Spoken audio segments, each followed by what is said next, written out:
I'm going to show you a tutorial video on how to use your at-home color kit that you'll be getting today. So what you'll have in your kit is color brush, you'll have developer, but this will be in a container, it won't be in this, it'll be like in a clear container. And then you have a bowl with foil over top of it, your product is already in there, that's your color, and then you'll have your gloves. So the first thing you want to do is put on something that you don't mind getting dirty, like an old shirt, or lay a towel down on the ground just in case you get color on it. So the first thing you're going to do is you want to brush your hair out completely so there's no knots. So brush it out. This is important because it's easier to section your hair. And for those of you who have thick hair, you might want to actually have someone help you do this for the back section, or anyone, because it's hard to do the back on your end. So you're going to take your tail of your color comb and you're going to part your hair into 4 sections. Now if you have short hair, you can skip this step. So from the ear forward, this is 1 section, 2 section, and then 3 and 4. So those are your 4 parts. And you can put your hair tie in the back so they don't get in the way. Okay. So once you've done that, you have your 4 sections. 1, 2, 3, 4. You're gonna put your gloves on. So I don't have gloves here, but put your gloves on. Then you're gonna take your color ball and your developer and give it like a little shake first. And you're gonna mix the whole entire amount in there. I'm gonna have everything measured out so it'll be ready to go. So once you do that, you're gonna stir it. I'm not gonna do it because I'm not gonna color the hair now. But you're gonna stir it until it's like a nice smooth consistency and you don't wanna see any lumps in it. So once you've done that, you have your gloves on, your color's ready to go, and you have your brush. You're gonna dip your brush in it, and the first part that you're gonna paint is your part. So you wanna paint down as far until you don't have roots anymore. So you're gonna paint like this, and then paint the other side. And you really wanna put a decent amount on there, especially if you have stubborn grays. Okay, so after you did that, you can pick to go to the right or left. I'm gonna go to the right. And you're gonna take your comb, and you're gonna, the tail of the comb, bring it in like that. So this is about the amount of section that you wanna have in between.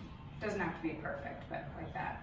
And then you take this hair, and you lay it down on this side, and then you color the back of it.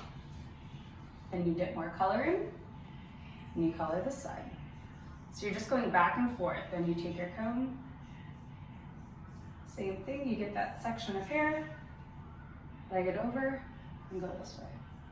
Now if you have someone at home that wants to help you with this, that would be great. But if not, you can do this part on your end, this is easy. And then you just keep doing that until you do all the sections. So same thing, color down this way, color down this way.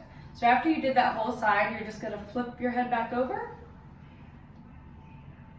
and then you're gonna start on the other side. So you do the same thing, color this way, flip it, color back, color front, color back. Once you've done all of that and your whole front is done, what I like to do to make sure I get all the color is I'll take the brush and I'll pull the hair back and go like this, almost like I'm doing the whole perimeter, because there's a lot of like over here, especially like the wiry gray hairs. So really make sure that you saturate all of that. So all the way around, all the way around.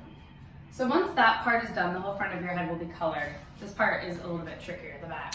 So you want to take all that hair out of the way, and this is where you can either like phone a friend or try to do it yourself. I normally don't do mine. I just do the top because that's what people see. And if I'm just doing the top, I'll show you what I do for that part later.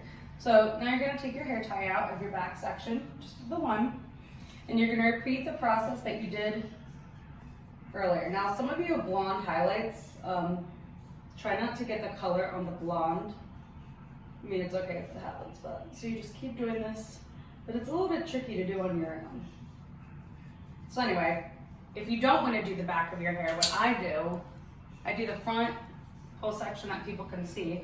Then after my hair has all the color on it in the front, I take it and pull it up like this, and then I get the color and I just do all of the perimeter. So I color all of this because that's what people can see, because they really can't see this midsection. So I just color all of this. So like I said, when I do mine, because I do it by myself, I do all of this stuff, and then I do all of the underneath. I don't do the back, but if you have someone at home or you want to try to do the back, you can totally do that, but it's easier if you have help.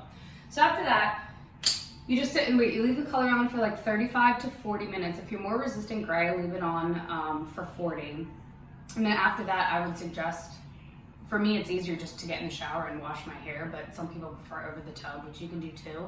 Just shampoo your hair 2 to 3 times because you want to make sure you get all the color off of your scalp, especially at your neckline, because that part can really like itch and irritate you. So shampoo 2 to 3 times and then condition, and then you're ready to go. And then you can just rinse out your color kit. Normally, you know, just make sure you clean your sink because this can stain, and then clean out your color bowl, or your brush thoroughly, and that's it. If you have any questions on how to do this, you can always text me or call me, and I will help you. Thank you.